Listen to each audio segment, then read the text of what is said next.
Everybody, thank you so much for being here. I'm always elated to be here in Sedona. It opens my heart and just fills my spirit so much. The vistas, beautiful rainbow and storm here in Sedona today just set the vibe just perfectly for what we're going to be exploring this weekend.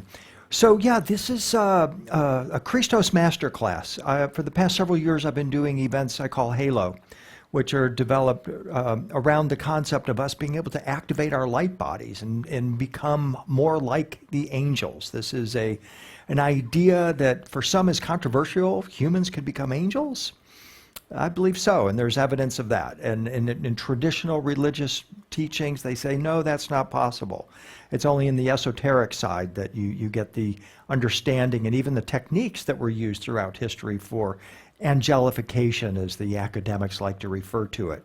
So that is going to be our foundational premise, the core power pack of what's going to drive our time together this evening and then throughout the next couple of days.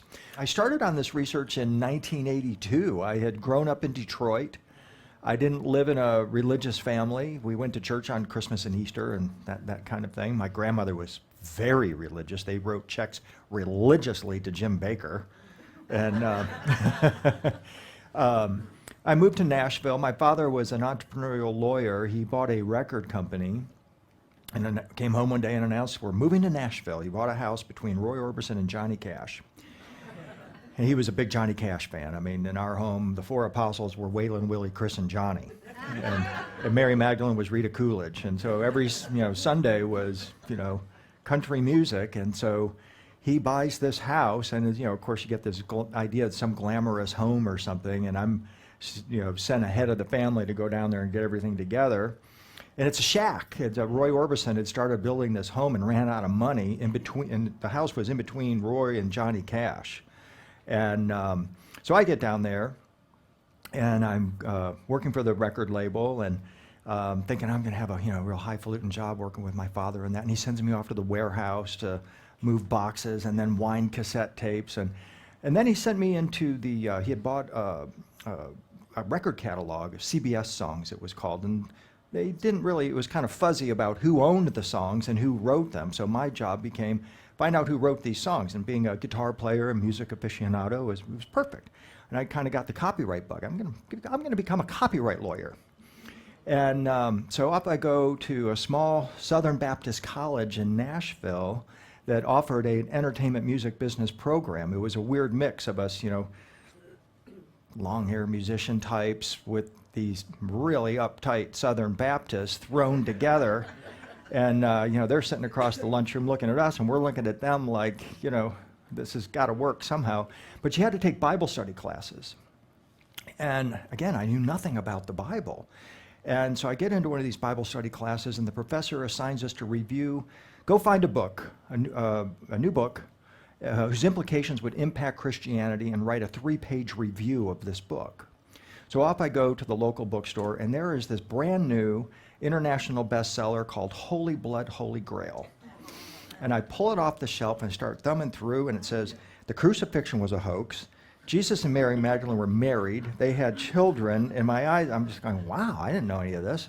And after the crucifixion, they moved to a small hilltop village in southern France called Rennes-le-Château, where they deposited all their secrets. Catholic Church found out about it and exterminated 1 million men, women, and children called Cathars to keep this true Christianity from being gaining any currency or being widespread. And they talked about humans transforming into angels. And I'm like, I'm in. And the assignment was to write a 3-page review of this book. Well, my review was 44 pages. And I turn it in, and I'm failed by the professor, this, former Texas Ranger, Bible thumper, all of this. And he sits down and he says, you believe this shit you're writing about here? And I'm like, well, I wrote a 44-page review. I'm really into it. And he's like, we think if you believe this, you should look for another place to get your education. And I did. And so that's when I began my self-study. I became what they call an autodidact. I just became the Energizer Bunny and went on this self-study. And ever since then, I don't belong in any church, and I don't belong in most New Age circles. So I'm kind of like in between. You know, I'm too Christian for the New Agers and too New Age for the Christians. So I'm sort of in that middle ground there, and I've just stayed there for 40 years, and it's worked for me, and that's kind of the power pack that's driven a lot of this. And of course, later that book becomes the basis for Dan Brown's book, The Da Vinci Code. Sells 85 million copies, and there's a power pack in there, so I'd like to describe it. There's that Gnostic truth is in that book, and I later became acquainted with and even friends with Henry Lincoln. Been to Rennes-le-Chateau now 15 or more times. So it became a life path for me. And I still enjoy taking groups to southern France. I'm going back in June and love to have you all go. And very much consider myself a mystical or Gnostic Christian. That's the term that I would use. And that's just a story that complements where Robert came from, that he leaves and now maybe winding his way back into this, because it's profound. And it needs to be brought forward, I think, in our world. We need these revelations, and I'm certainly not proselytizing, I'm not preaching or anything like that. I'm just saying this is the historical and mythological path that I've followed in my journey.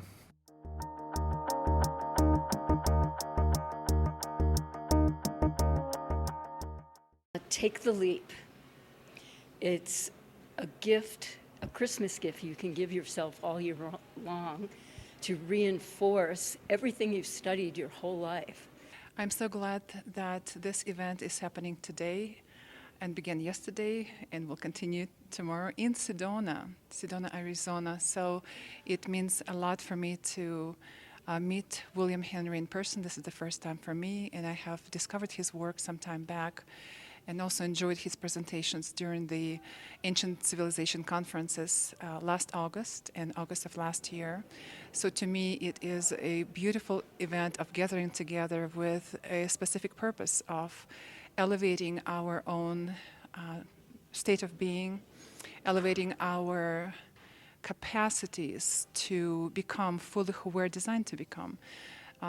In essence, it's coming to the community of like-minded individuals who together hold that potential of rising our consciousness and rising our capacity to be there for each other in the light, with the light, and increasing our capacity to love each other, love the world, love this planet, and love the cosmos. The people are awesome, and you actually commune with people that have the same beliefs that you do and that are all about ascension. It's non-judgmental. It's great to have everybody's ideas come together. We love the air, the atmosphere, and it's just a great way, a great addition to free yourself of all judgment and having everybody come together free of that. Yes, absolutely, I would come back.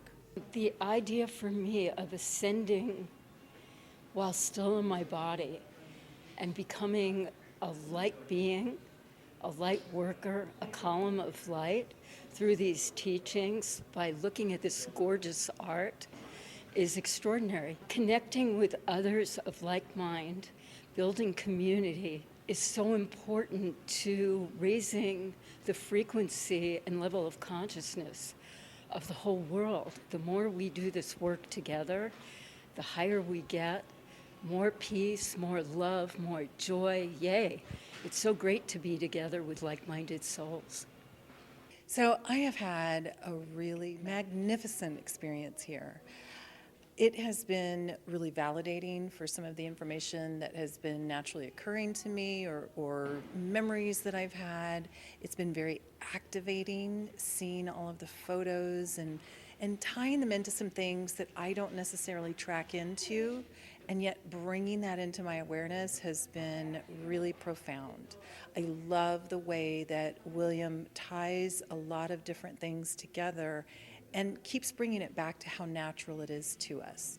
Our biomechanism already has these capabilities, and his workshop helps give us kind of that roadmap of how to activate what's so natural to us and just waiting to radiate out from each one of us. So it has been amazing.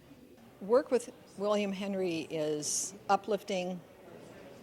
It's a total synthesis of spiritual concepts that are focused on ascension, that are focused on personal growth, focused on the beauty of light, the beauty of the process of our human body and how we transform and transfigure and learn and grow. And he's just an instrument that allows us to do that, that provides insight, awareness, in a beautiful context with gorgeous art and great insight and great heart. So it was just very awesome. Overused word, but definitely awesome. If you're interested in personal growth, in deep insight and connectivity to our past, our present, and our future, then this is an event you want to attend. I number one, really want to honor and thank Robert for holding the space to bring such brilliance into our town.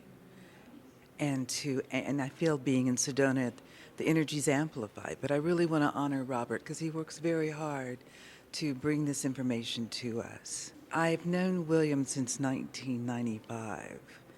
I was on something called the Peace Project that we brought him in for when he was just beginning in Dallas, Texas. And it has been a delight to watch William grow, expand. I continually sit in amazement and deep reverence and joy in what he connects and how he connects and how he has brought this into modern day times and ascension.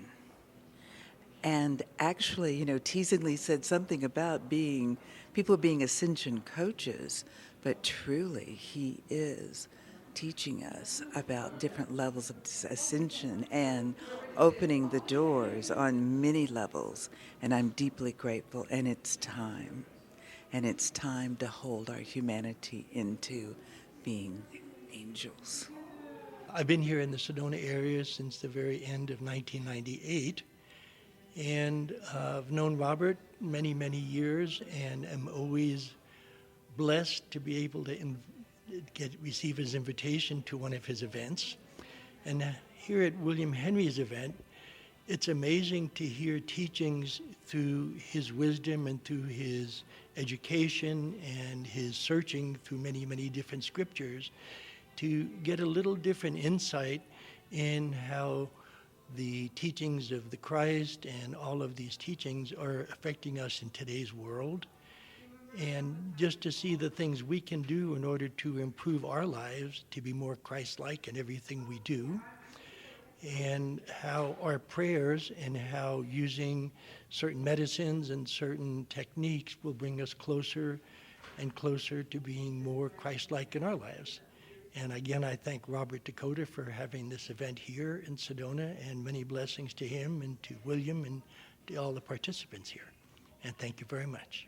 Yeah, so day 3, concluding day, filled with gratitude and joy and appreciation for William Henry's offering, Halo, and feel so connected to others, like-minded individuals, kindred souls who are here, who are very supportive and with whom I will be connected for days, weeks, and months to come.